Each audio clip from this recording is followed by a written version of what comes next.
Le parti d'opposition burkinabé Union pour le progrès et le changement UPC a demandé la démission de la ministre de la Santé Claudine Lungué. Selon le parti, les informations communiquées par la ministre de la Santé à la représentation nationale ont révélé des failles dans l'affaire du décès de la deuxième vice-présidente de l'Assemblée nationale, Rose-Marie Compaoré. Le vice-président de l'UPC, Adama Soso, a rappelé que la ministre de la Santé avait affirmé qu'une équipe médicale avait reçu la famille de la défunte et avait désinfecté leur domicile. L'affirmation avait ensuite été démentie par les proches de Rose-Marie Compaoré et Claudine Lungué avait reconnu avoir menti aux députés à cause du non-suivi des instructions.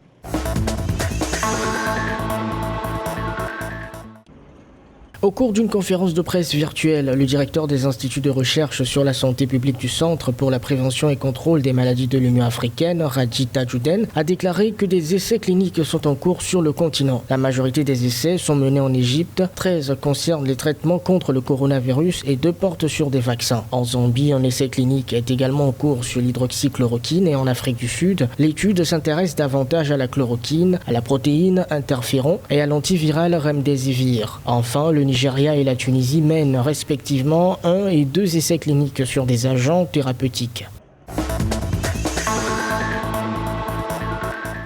Le président du Mozambique, Filipe Nyusi, a résolu de prolonger de 30 jours l'état d'urgence afin de limiter la propagation du coronavirus. Selon le chef de l'État, la mesure instaurée le 1er avril a permis de ralentir l'épidémie sur le territoire, raison pour laquelle elle doit être étendue. Il a cependant décrié les sorties inutiles et inopinées de certains citoyens de leur domicile et a encouragé à faire encore plus pour limiter la contamination.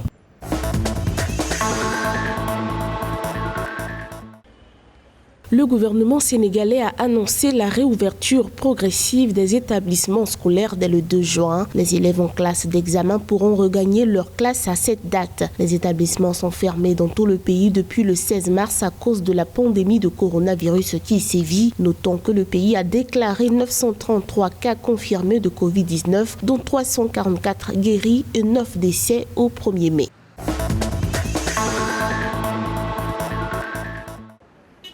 Le président des Comores, Azali Assoumani, a annoncé officiellement le premier cas testé positif au Covid-19 dans le pays. Faute de test, aucune infection n'avait encore été rapportée dans le pays malgré une alerte à la mi-mars. Le gouvernement avait tout de même pris des mesures de prévention. Dès le mois de février, des voyageurs étaient placés en quatorzaine, les écoles et mosquées ont été fermées et les rassemblements de plus de 20 personnes étaient interdits.